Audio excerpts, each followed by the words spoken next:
अस्सलाम वालेकुम। तो लास्ट क्लास में हम लोगों ने वीएस कोड के ऊपर फॉर्म टैग करा था। हमने फॉर्म बनाया था कि फॉर्म कैसे बनाते हैं। आज का जो टॉपिक है वो है हमारा class. How what is class in HTML. अच्छा, सबसे पहले एक मैं लेक्चर बना लेता हूँ। Control N, control S. इसके अंदर आपको फाइल बनानी है।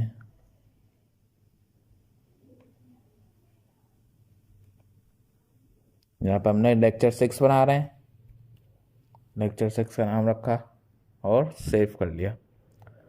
क्लास क्या होता है?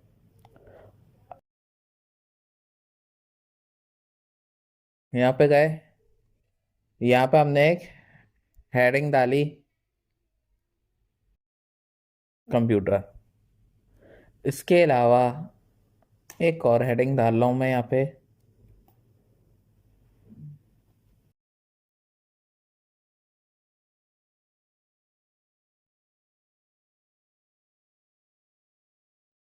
Modern web technology.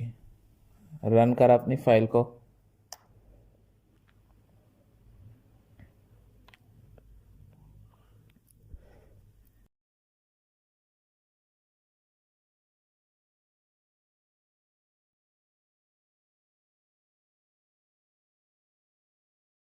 सही है, ये हमारा रन हो गया। अच्छा, क्लास हमारी होती है, अभी देखो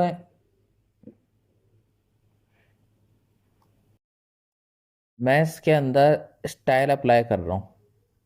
यहाँ पे क्या स्टाइल लगाया कि H1 के अंदर सबसे पहले कलर कर दे डार्क गोल्डन, बैकग्राउंड कलर कर दे ब्लैक, और टेक्स्ट को जो है वो कर दे सेंटर में। यहाँ गए, रिफ्रेश करा तो वो दोनों पे अप्लाई कर रहा है। मैं चाह रहा हूँ कि खाली एक चीज़ पे अप्लाई हो। अब जैसे बात है, मुझे खाली मॉडर्न वेब टेक्नोलॉजी सेंटर में चाहिए था, कंप्यूटर वाली हेडिंग मुझे इधर ही चाहिए। तो इस चीज़ के लिए हम लोग क्लास का इस्तेमाल करते हैं। क्लास जो है हम लोग एक नाम देने के लिए इस्तेमाल करते हैं। जैसे एग्जाम्पल के तौर पे, अब स्कूल के अंदर सेम नाम के अगर स्टूडेंट्स होते हैं तो भाई हम लोग नाम रख देते हैं। अब एग्जाम्पल के तौर पे तहा नाम है दो स्टूडेंट का, तो दोनों का हम अलग अलग नाम रख देते हैं। क्योंकि हमें पता है अगर हम तहा के नाम से ही बुलाएंगे तो दोनों तहा ने मुड़ के देखना है, तो हम उनको उनका अलग अलग नाम रख देते हैं और उस नाम से बुलाते हैं। इसी तरह हेडिंग में हम लोग यहाँ पे क्लास का इस्तेमाल करते हैं नाम देने के लिए, कि मैं चाह रहा हूँ इस वाले H1 को मैं नाम दे दूं। अच्छा, नाम देने के लिए हमने क्लास का इस्तेमाल करा। यहाँ पे मैंने लिख दिया इसका नाम है He1। नीचे वाले पे क्या, इसका नाम रख दिया हमने He2। यहाँ पे गए, रिफ्रेश करा। अभी यहाँ पे कुछ फर्क नहीं पड़ा, क्योंकि मैंने अभी बताया कि अगर हम लोग मेन नाम से ही बुलाते हैं तो वो दोनों के ऊपर अप्लाई होता है। क्योंकि स्टाइल के अंदर अभी मैंने H1 करा हुआ है, क्योंकि H1 तो इनका ओरिजिनल नाम है। जब भी मैं H1 यूज करूंगा क्लास देने के बाद, जितनी दफा H1 का टैग हमने इस्तेमाल करा हुआ होगा वो सब पे अप्लाई करेगा। इसलिए अगर आपको क्लास खाली He1 का नाम पे आपको चेंजिंग करनी है तो आप यहाँ पे H1 की जगह अपने क्लास का नाम लिखेंगे। He1 लिखा, यहाँ पे गए, रिफ्रेश करा। अभी उससे दोनों पे हटा दिया, जबकि He1 पे अप्लाई होना चाहिए था। वो इस वजह से हटा दिया है क्योंकि जब भी हम लोग क्लास का नाम लिखते हैं स्टाइल के अंदर तो हम लोग पहले डॉट लगाते हैं, पॉइंट। क्लास का नाम हम लोग प्रेजेंट करते हैं डॉट के जरिए। डॉट He1 लिखा हमने, इधर गए, रिफ्रेश करा, उससे वो हमारा हेडिंग 1 के अंदर अप्लाई कर दिया। अब मुझे He2 में कुछ डिफरेंट करना है। यहाँ पे क्या स्टाइल के अंदर डॉट He2 इस्तेमाल करा। भाई क्या अप्लाई करना है, मुझे इसका कलर देना है ब्राउन। मैंने यहाँ पे ब्राउन कलर दे दिया। बैकग्राउंड कलर देना है बिस्की कलर दे दिया मैंने बैकग्राउंड पे। टेक्स्ट अलाइन सेंटर कर लेते हैं इसको भी।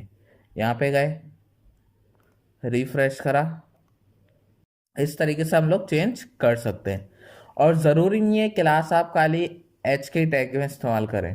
आप जो भी टैग आप बार बार इस्तेमाल कर रहे हैं, आप हम लोग चाह रहे होते हैं कि भाई ये वाला, एग्जाम्पल के तौर पर हम लोग फॉर्म बना रहे हैं, भाई ये वाला टैग का फॉर्म का कलर हमारा चेंज हो, नीचे वाला फॉर्म का कलर अलग हो। इसी तरह अलग अलग चीज़ें हम लोग जो यूज़ कर रहे हैं, अब हर हेडिंग का स्टाइल अलग लगाना है तो अलग बनाते हैं। इसी तरह इमेजेस के साइज वगैरह अलग अलग रखना है तो उसके लिए हम लोग क्लास का इस्तेमाल करते हैं।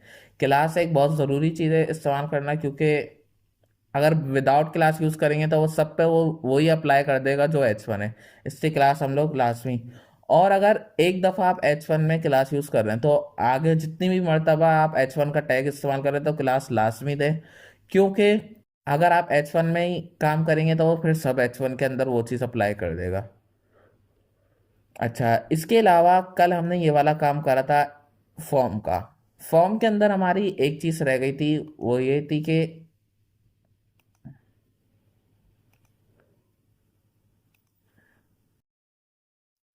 आपने देखा होगा कि अक्सर हम लोग जब फॉर्म लगाते हैं तो इसके अंदर एक पहले से कुछ टेक्स्ट लिखा हुआ आ रहा होता है।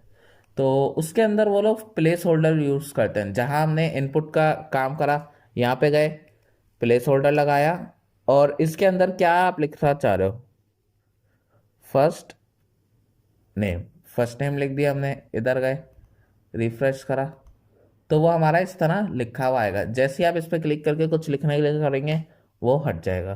तो वो चीज़ हमारी प्लेस होल्डर के जरिए करी हुई होती है। उम्मीद करता हूँ आपको क्लास वाला लेक्चर समझ आ गया होगा। कोई भी कन्फ्यूजन हो तो आप कमेंट सेक्शन में कमेंट करके पूछ सकते हैं। बाकी हम लोग मिलते हैं इंशाल्लाह अपनी अगली